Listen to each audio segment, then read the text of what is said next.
Good morning, good evening, good afternoon, whatever time it is for you, wherever you are right now. And welcome to another session of Bizar Financing. I'm Gordon Bizar, and today we're going to cover how to have more down payment cash and more cash that you can pull out of the closing. And it basically is going to deal with an update on the double escrow and transaction loans. And those are two of our basic elements that come together to enable someone with little or no capital of their own to acquire a great company. And so those things get updated from time to time as these things get a little easier to do because rules change, things change, and we like to keep you up to date on these things. With that as a little bit of introduction, let's talk about what you're going to learn from this webinar today. First, how to navigate the complex process of getting an asset-based loan using a transactional loan and a double escrow.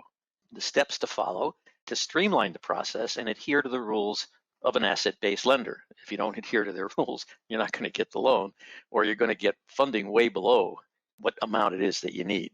And we're also going to cover today the difference between a swing loan, a bridge loan, and a transactional loan. We get a lot of confusion on that.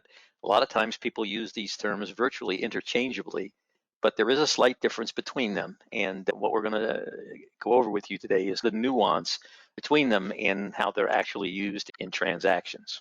I know you're going to have questions, so type your questions and comments into the question box on that right side panel. Raise your hand. I love answering questions to people who are willing to come on live, and then we can go a little back and forth with some of the questions, and I can dig a little deeper into what the issue may be that's underlying that question. And everybody benefits when we can do that.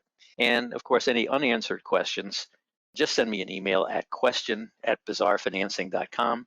I'm very good about answering those, and I'll try and get you the answer that you need.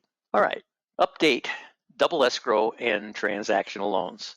So the first thing we're going to start out with here is the steps that it takes to actually put these together so that when you're finished with this webinar today, you're going to have the steps that you need with descriptions on how to navigate this complex process of getting these agreements put together and creating your double escrow and executing it. Number one, when we're talking about memorialize your agreements with the seller, the first agreement that you have to memorialize in a way that then sets out the specific agreement you're going to have with the seller with regard to the purchase of the company, i.e., you're going to agree on a purchase price, terms, financial statements, and a list with seller valuations are going to accompany your letter of intent. So let's make sure I'm being clear here. If you're going to memorialize these agreements and if they're going to have value to you for the next steps that you're going to have to take, it all begins with that signed letter of intent that, again, outlines the purchase price and the terms of your transaction with the seller.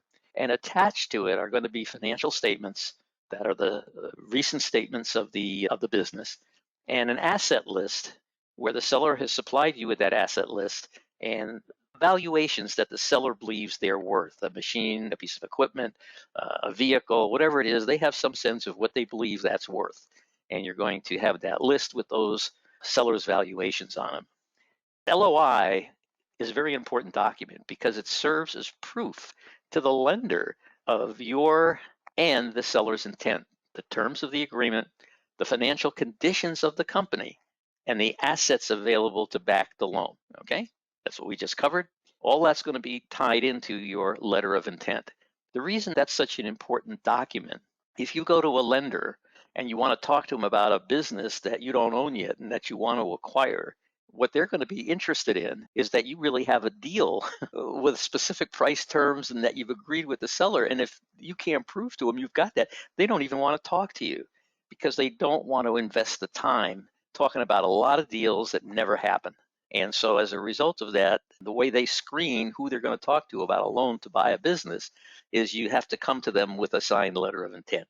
That's what opens the door for you to be able to now begin the process of getting your land that's going to enable you to acquire the company. So it's a very important document. It's a major milestone when you've got that signed letter of intent. Once you've got your signed letter of intent and the elements that I just discussed with you, then your next step is to apply for the asset-based loan using the company's assets, as you recall, is what you're going to do to use to fund your deal. okay? But you got a process that you got to go through to do that. So you're going to provide to the lender several things. One is a completed loan package. Now in Bizar Financing, we have a loan package that we teach everyone to use in Pro.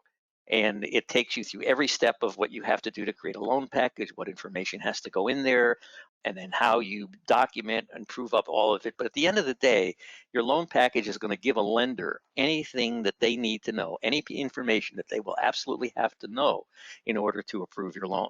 Now, you don't want the lender to put your loan request on a side because they don't have all the information that they need to go forward. You want your loan approved as quickly as possible. So a completed loan package is going to accompany how you apply for your loan. You're going to have a copy of the signed LOI, including an attached list of assets with estimated values received from the seller. Very important piece, as you'll see in a moment. And you're going to ask for funding in the amount of 85% of the assets estimated value. Now, I will almost guarantee you that's not the amount that they will loan you. But whatever amount you ask for, they will not loan you more. So you ask for a reasonable amount that you can justify, knowing that they're going to tone it down a little bit. They're going to take some of the request to a lower level. But that's what you're going to ask for, is the funding in the amount of 85% of those assets estimated value when you added them all up. Now there's a warning here, okay, a warning, okay, and I put it in red. And it does depend on your lender. Some lenders are a little more flexible and understanding of a business buyer's challenges, but many lenders are not. So depending on your lender, it's important, I can't tell you how important this is, that you do not discuss with them that you're getting this loan to buy the business. So get it clear in your head. You're not applying for a loan to buy the business, but rather for a loan that will be activated once you own the company. Okay, now if I could put any one slide in here a dozen times, it'd be this one, because I can't emphasize it enough. The quickest way to turn off a lender is to tell them you want to borrow their money to buy the business. You're not putting up any money. You're going to fully leverage the assets of the business, and that you aren't going to be taking any risk on this loan. Okay, they don't want to hear that. They hear that, they run. Okay, so there's a different rule that the banks have when you go to them to borrow money to buy the business, no matter how much your assets are worth, they will only loan you at no more than 90% of what the business is going to cost, what the business purchase price is. They want you to have at least 10% of your money in the game. And that's the rule, okay? If you don't meet the rule, then you won't get the loan. Okay, so you got to put up to 10%. What if you don't have the 10%? Then you can't say that, okay? So what you're learning to do here is to not borrow the money to buy the company, because they have a different rule if you already own the company.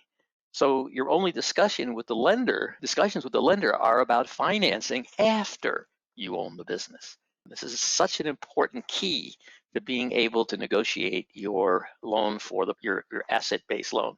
All right, so get this firmly in your mind and just make it a part of how you think of your loan. Think of your loan as, once you already own the business, you're going to be getting this money.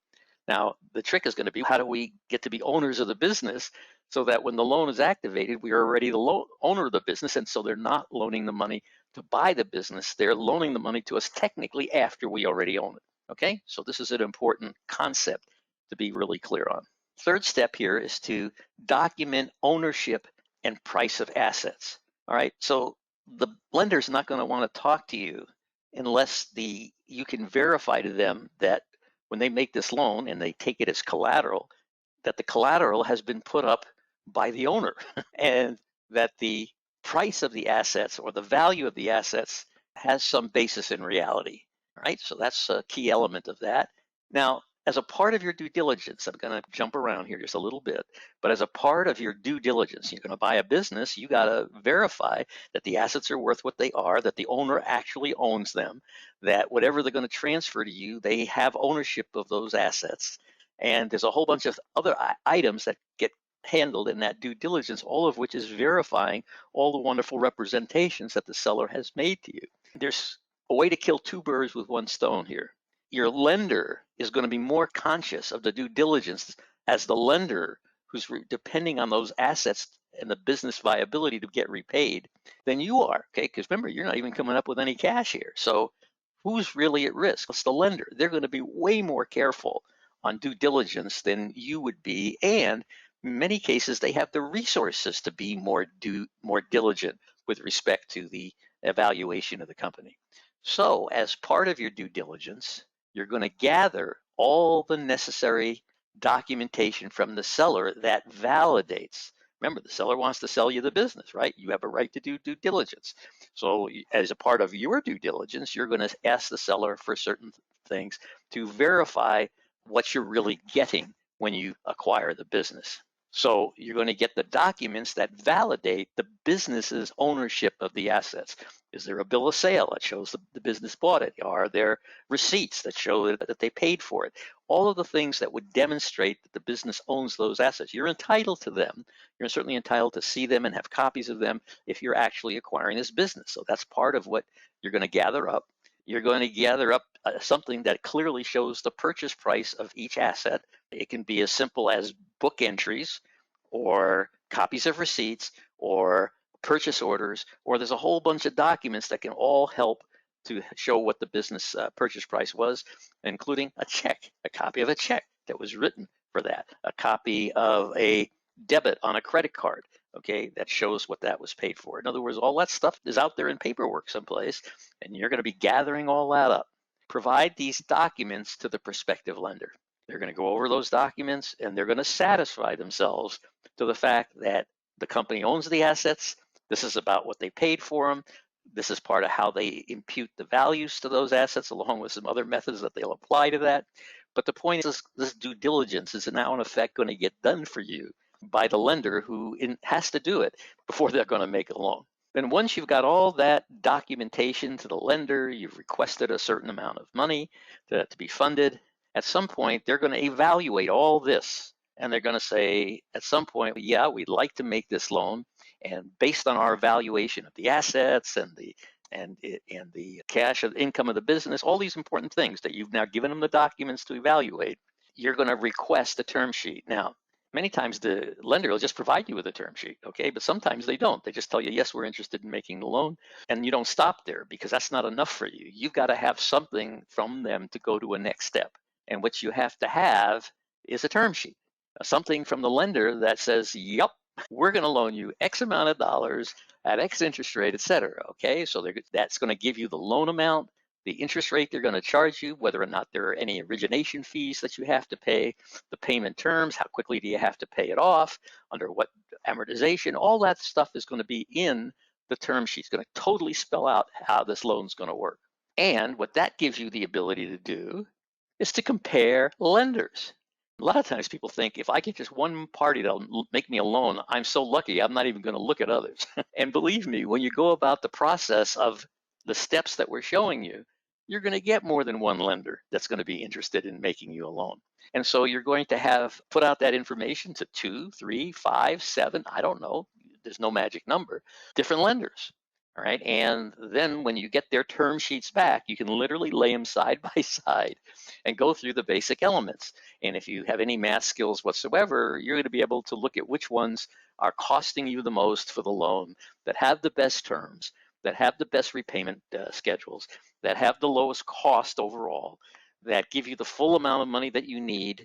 All of those things will be clear to you when you're sitting there with those term sheets. So you're going to obviously apply to multiple lenders who seem interested in providing funding. So you talk to a number of lenders. Some tell you, no, we don't loan on your kind of business. We don't loan for this reason. We don't loan for that reason. Or we're only going to loan you X% of the money you need. There's going to be all kinds of answers that are going to come out of shopping. So you find out who's interested in providing funding for the kind of thing you're doing in the industry you're doing it in, et cetera. And then you have competitive terms and conditions, okay? So you apply only to those lenders at the end who you can tell right on their face. Some are competitive and some are just way out of line in terms of the costs of the loans or the conditions that they apply to the loans. And then you obviously compare their term sheets to evaluate the best offer or offers. And then you want to avoid, this is another key, I should have put a red warning sign on this, avoid front-end due diligence fees. The majority of the good lenders out there do not charge you a due diligence fee, or if it is, it's something like a few $100s. And it's just, again, to get you to put out a little bit of money so they know you're real, and that when they put the time into doing the due diligence, that their time is going to be well spent, that they're not just chasing a ghost somewhere. All right. But there'll be some of these companies that'll want to charge you $10,000, $15,000 for a due diligence fee. And it's important that you exercise some discipline. And even though it looks like these might be a great source of the money, I've seen too many transactions where people pay that due diligence fee and they still don't get the loan, or it doesn't come through with the conditions and terms and rates that they were promised. So it's really important that you don't get stuck with that. So avoid front-end due diligence fees unless they're nominal. Negotiate and select the lender. Okay, so now you've got these 1, 2, 3, hopefully more than 1, 2 or 3 different lenders that are competitive in terms of their term sheets. And so from a shortened lender list, you're going to negotiate now for the best loan conditions. So they've given you their term sheet, but that doesn't mean that's the best they'll do. It just means that's their offer to you. So based on your negotiations, select 1 or 2 lenders for further proceedings. So your negotiations going to see who's going to better the deal, and you're going to get to where you maybe got 1 or 2 now that are really stand out as the best ones from the others. All right, now you're going to facilitate lender inspection. Okay, coordinate with the seller to allow your chosen lenders to inspect the company's facilities. They're going to be willing to do that because they know you're going to have financing for your deal. They know that whoever's lending you the money is going to want to know what company you're buying and all of that. So it's not very hard to coordinate with the seller to get your lender in there, or their appraiser, or whoever it is that they're working with to put valuations on the company's assets. You're going to get them in to see the facility. And this is part of your and the lender's due diligence process to confirm the value and condition of the assets. So not only are you going to now know the value and condition of the assets, but your lender's going to know, and it's going to be part of how they're going to really ultimately come down to their final loan with respect to your acquisition. Okay, then the next step here is to negotiate the final loan terms. Now, just because you've been negotiating and getting your costs down and getting your interest down, getting your payments over a little longer period of time so it's easier on your cash flow, whatever it is that you've been negotiating for, you're not done yet. So you're going to negotiate final loan terms. So post-inspection, that inspection that the lender did, the lender will determine the valuation of the assets, the loan amount, the interest cost, the payment terms, and any points that they're going to charge you up front for the loan. So that's all going to be known to you. And you still have the leverage to negotiate with the lender before they finalize their commitment letter, because between the term sheet that they sent you, then all of this due diligence that they did, they're going to have to write a commitment letter, which is the only letter that really matters. The term sheet really doesn't matter. It's just like an indication of what they're going to do, but it's not a commitment. You don't get that until you go through that process and now get a commitment letter from them. The commitment letter, as they say, is the letter you can take to the bank. Okay, that's what they're going to do. Now, could something happen that they don't do it?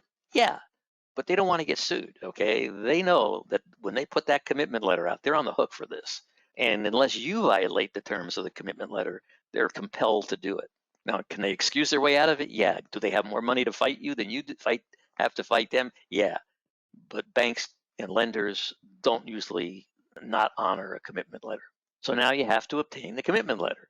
So after the inspection and review of the ownership documents, the lender should provide you with a commitment letter, which becomes effective upon your acquisition of the business. In other words, the commitment letter can't be a commitment letter technically on something you don't own yet. So the only way they can issue the commitment letter is to make it contingent upon your ownership of the business as represented in all of that paperwork that you gathered for them. Okay, so that becomes effective upon your acquisition of the business. So if the business isn't acquired, then the commitment letter doesn't mean anything, but it means a lot to you because it's a piece of paper that tells you there's a lender willing to loan. And these are the terms and conditions. That's a powerful piece of paper, and it's going to create advantages for you, as you're going to see just here in a moment. All right, number 10 is arrange transactional loan. Okay, arrange the transactional loan. All right, before we're done, I'm going to go through with you the difference between a bridge loan, a swing loan, and a transaction loan, but let's stay with transaction loan because that's technically the name of the loan that we're using. And this is the latest form of how to do these transactions. We used to use a term of a swing loan. It was much more complicated than the way the transactional loan is going to work. So later on, I'm going to make sure you know the difference between these types of loans, but we're going to arrange a transactional loan. And here's where the commitment letter is worth its weight in gold. Because if you don't have a lender willing to loan you on the purchase of the business, then, and you don't have the money to put up, okay, you're dead in the water. Okay, you're dead in the water. So once you have your commitment letter, that's what opens the door for you to now get your transactional loan. So you arrange for a transactional or swing loan. It can be done either way. Swing loan's a little harder. Transactional loan has been streamlined for this. It makes it much easier. So you arrange your loan to close the first escrow. Now, everybody here should be well familiar with the double escrow technique, right? Okay, so the transactional loan is going to close the first escrow.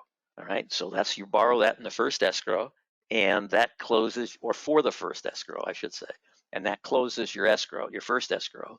And this loan will be repaid using the proceeds of the asset base that occurs in the second escrow.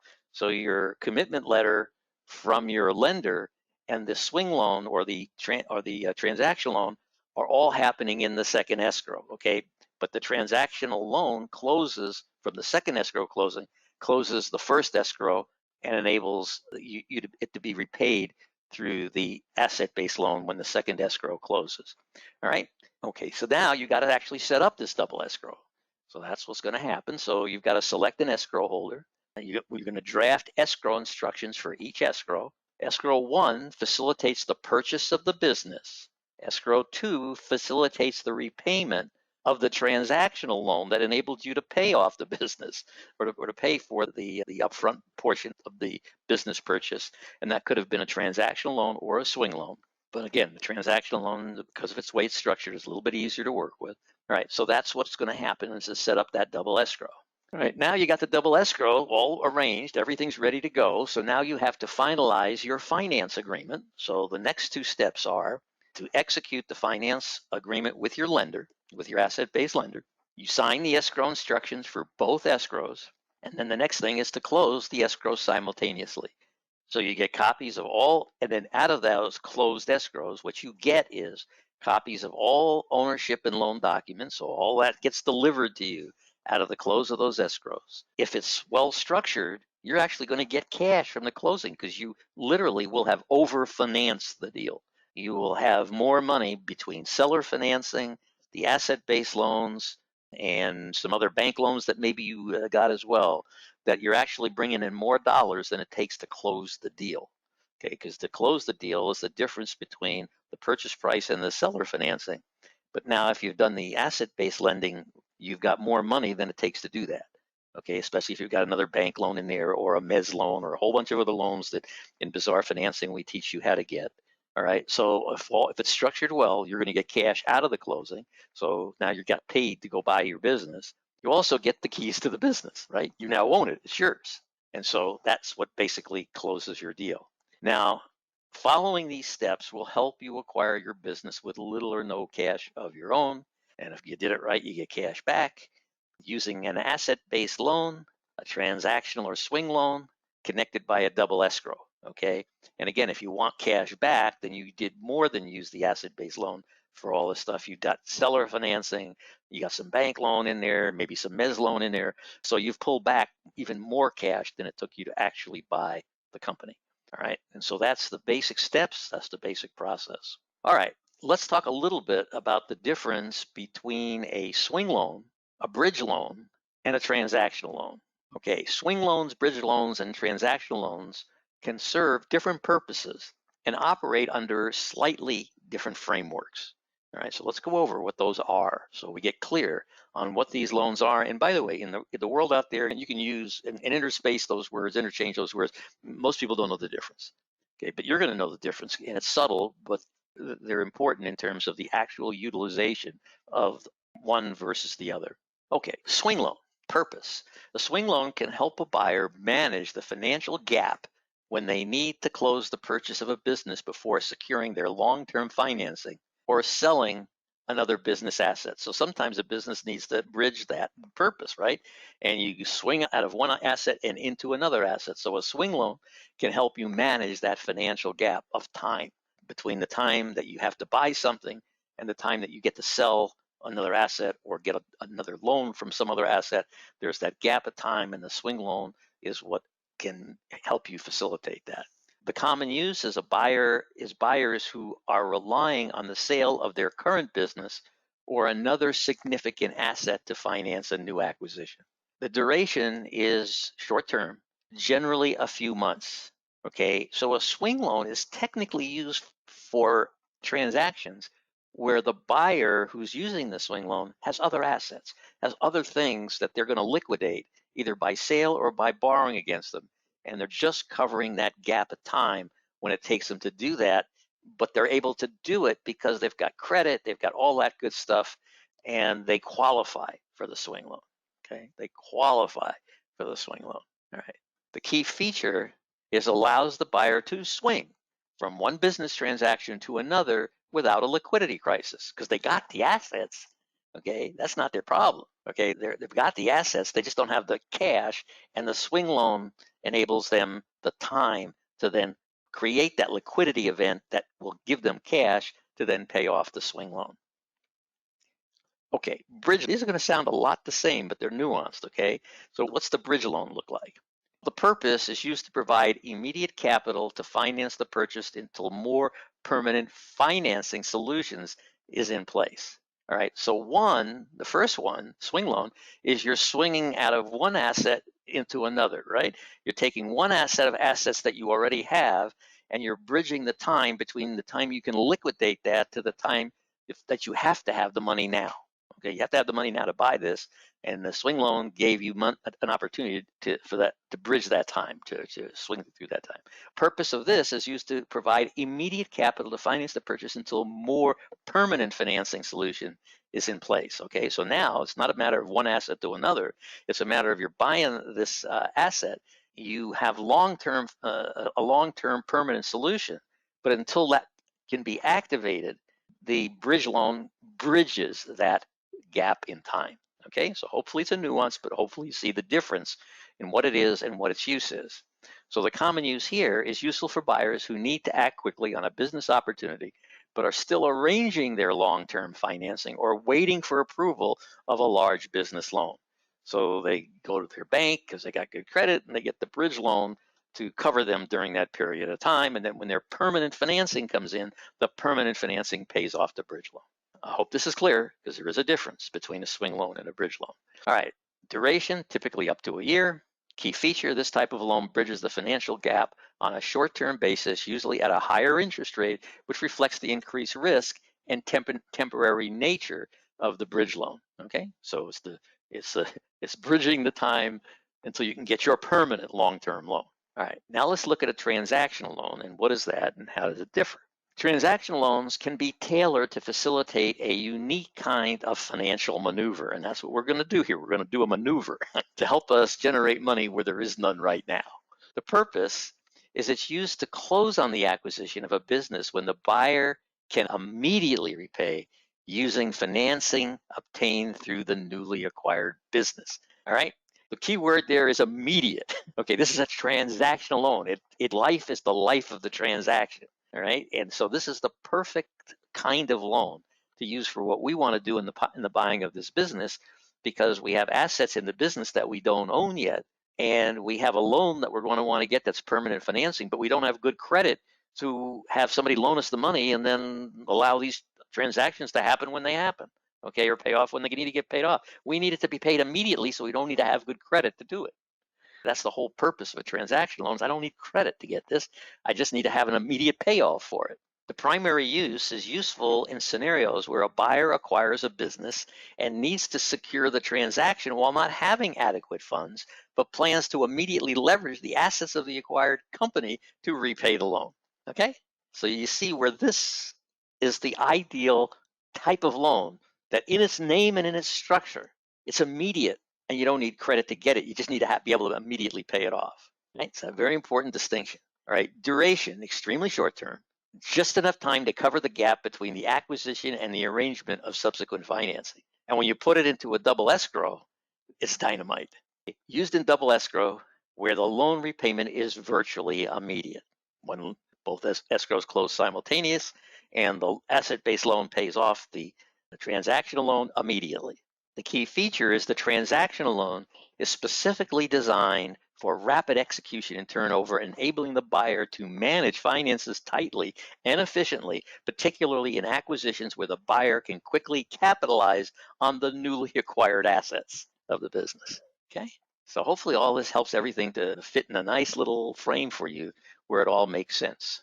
All right, so do we have any questions? Any questions? All right, I remember there's that question panel on the right side. You go into where it says questions, and in there you can type in your questions. And when you type them in there, I'll be able to see them. Or if you raise your hand, I'll be able to see that.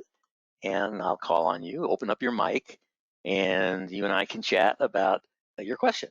And we'll make sure you get a great answer. You guys scare me when you don't have any questions, because then I have to believe I did such a great job of explaining everything that you don't have any questions left. Okay, it looks like we got a question. The question is, what do you tell the banker when he asks how you're acquiring the business? All right, first of all, with a transactional loan, you're actually not talking to a banker. You're talking to companies that specialize in transactional loans. This is what they do. And in many cases, it's all they do. And so they'll put up the money. It goes into the escrow. It comes out of the escrow in the same day. And your deal is closed. The loan, the asset-based loan, going to take effect, and it'll be paid immediately. And right out of the escrow, it gets paid off. Because remember, all these lenders, when they make the loan, they put their actual cash into an escrow. The money's in there. The escrow holder has it, which is usually why it's done by a very respected bank, a well-capitalized bank, because nobody wants to take any risk with this. All right, again, getting back to the answer to the question. So you don't have anything to tell to the bank. Now, what about the asset-based lender? Do you have anything to tell to them? No. Why? Because the transactional loan that you get is paid from a different escrow. You don't tell them anything. Okay, it's your money as far as they know. That's gone into the escrow at the first escrow to buy the company. That's money that's in the escrow. It pays the seller, and then it's paid off out of a second escrow, which the asset-based lender isn't part of. And so at this point, they really don't care. They got their money. The transaction was set up in a way that it didn't trigger their rules for you have to put up X amount of dollars or they won't loan you the money, because they are seeing money sitting in escrow one that's been put there by the transactional lender. But that money is all that's required to close the loan. And they don't even get to see that until it's all put into the escrow. And even then, they don't know really whose money that is. They just know it's there. Right now, so when it's all done and said, and all said and done, there's nobody to have to discuss this transaction with. Everybody only sees the part that they need to see. All right, hey Gordon, why not just use seller financing and offer the full asking price for the business? Then you can have access to the business's records and get all the documents you'll need to provide to the lender. Okay, I'm not sure I fully understand this question, but why not just use seller financing? Because sometimes the seller won't finance 100%, okay, of the loan. Now, there are people who are claiming they're doing deals today. I have not yet seen one, but they tell me that they're able to get 100% seller financing because of the high cost of capital.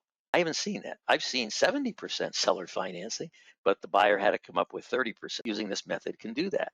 So these things are getting done.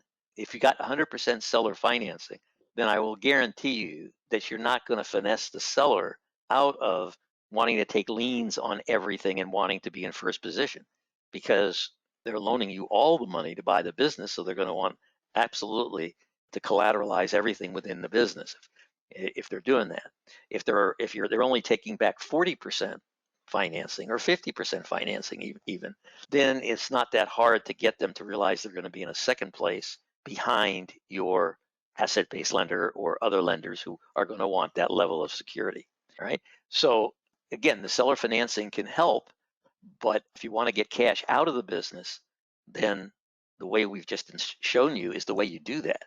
Because if the seller is putting up all the money because he's financing the whole purchase price, and he takes a lien on everything, leaving you no way to get more liens or more loans, then you're not going to get cash out of the close.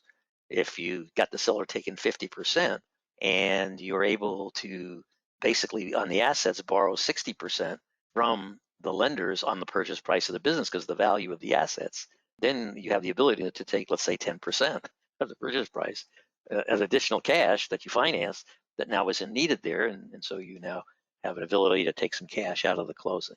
So again, hopefully that makes sense. All right, it says, well, 70% from which credit bureau? Let me see, what does that mean? What credit score range? Oh, wait a minute, I got two different questions here, I'm sorry. 70% is what I meant, my apology. Okay, no apologies necessary, all good. We're all getting our words straight together here. All right, it says, what credit score range are banks looking for from which credit bureaus? There's only three of them that really report on most of these for most of these types of credit transactions, what TransUnion, Equifax, and Experian. And those are the main ones.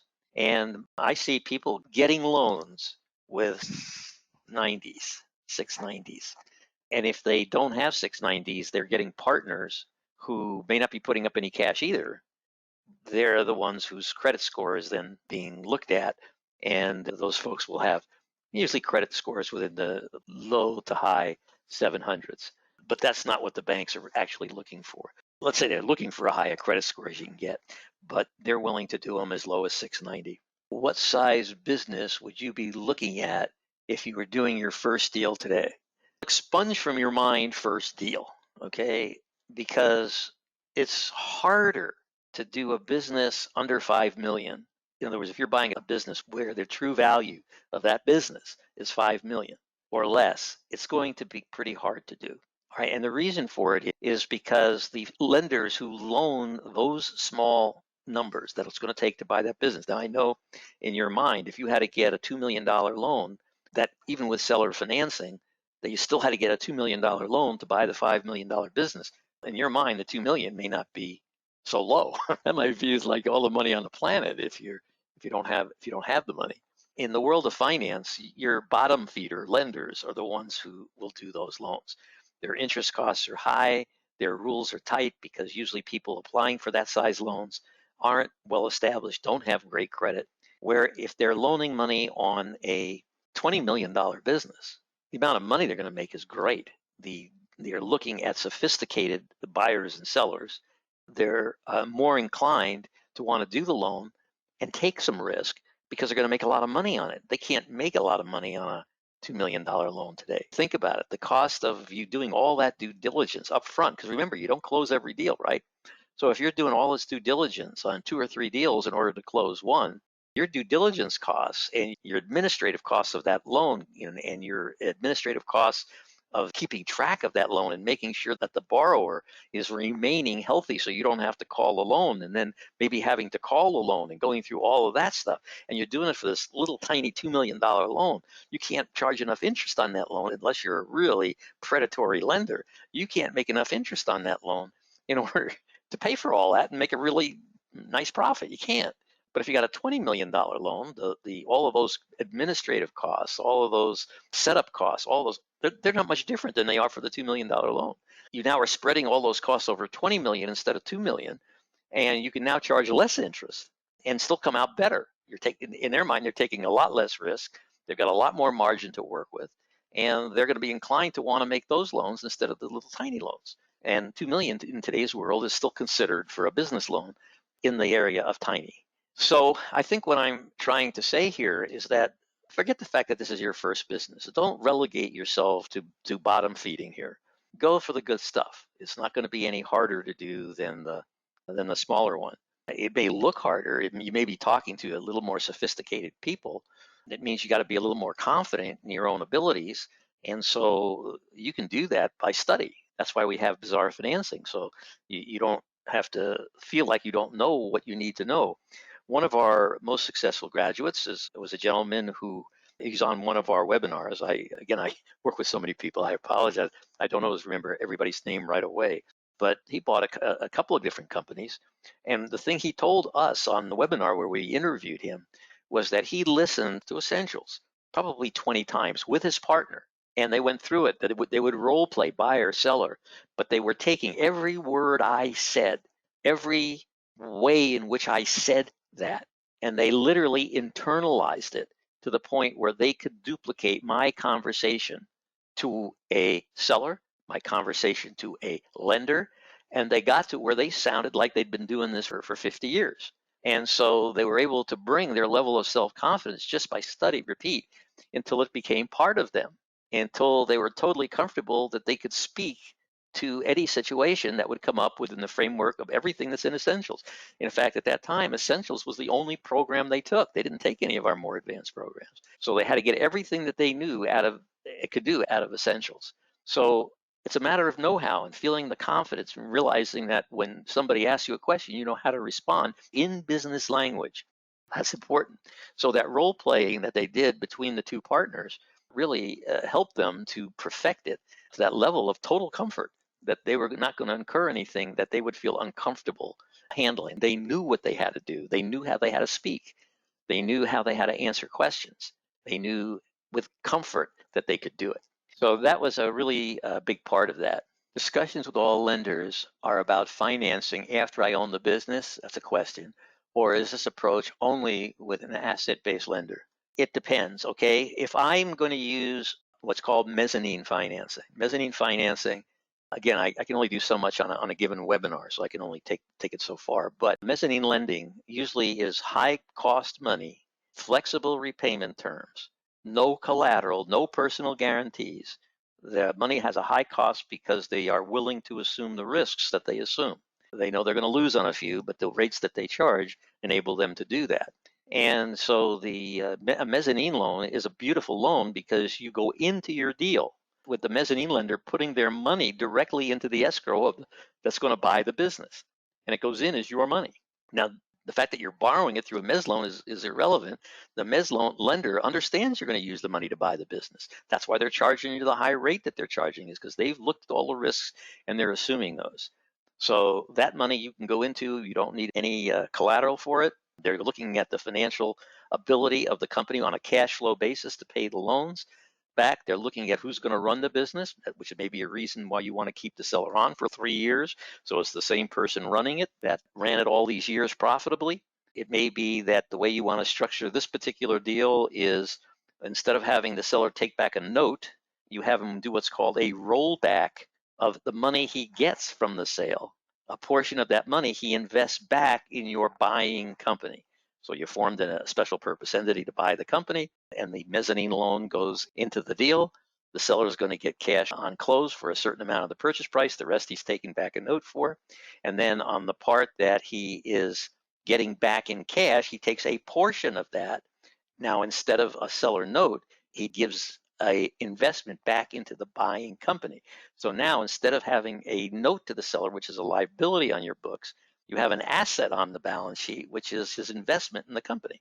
All right. And so his investment back in the company absolutely thrills your mezzanine lender because now they've got equity in front of their loan. And the equity is there by virtue of the person who's been running it for the last 3 to 4 years. They're not going to let that go. That's safety for your mezzanine lender. So there's many ways to structure these deals, and I can only go so far, so fast as I explain these to everybody. But that's why I try to explain to people when you look at how you buy businesses, that's not a transaction, it's a journey. It's a journey.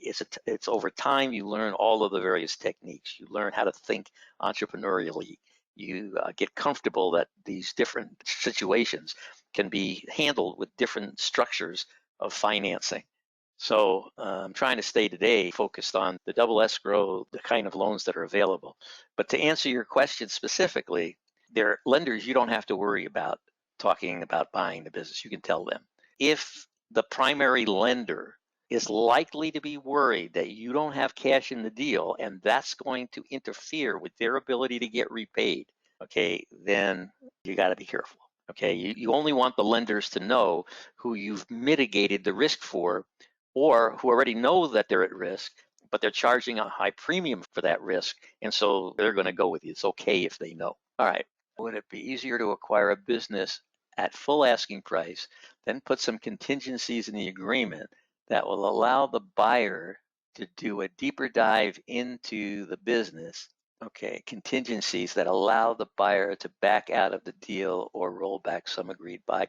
Okay, it's a pretty complex question, so I'm going to I'm going to tell you what I think of this. Okay, when I think of contingencies, like in an offer, there are certain contingencies that keep me from risking my resources, and I want to make sure that I don't get locked into a deal without having the proper financing to do the deal. I don't want to have the deal where I can't deliver something I'm required to deliver, and now the deal crunches and I got to come up with penalties of some kind.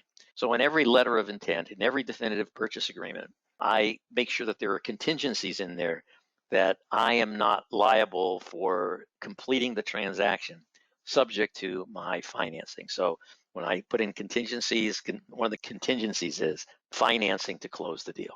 Okay? So that if my financing doesn't come through, I'm not obligated to do that. So when I think of contingencies, I think of things that get me off the hook. If for some reason there's something I can't deliver, that's a key element of the transaction, then I'm now not responsible for damages to the other side. So I want contingencies that mean I don't have to do something if these contingencies occur. So that's the only time I really think in terms of contingencies. And yes, that allows you to back out of the deal because those contingencies were not met. And that's not an uncommon contingency, by the way, finance. Okay, I get it, Gordon, thanks. I come from a sales background and I appreciate the cosmic bond and using well-crafted scripts along with objection handlers. By the way, excellent presentation. Thank you. Thank you. I always appreciate the kind words. Contingent considerations allow the buyer to mitigate risk and align financial incentives with desired outcomes. Okay, that's a good answer to the question. So this is good. You guys don't need me anymore. You're putting in answers to each other's questions here. This is fantastic. I love it.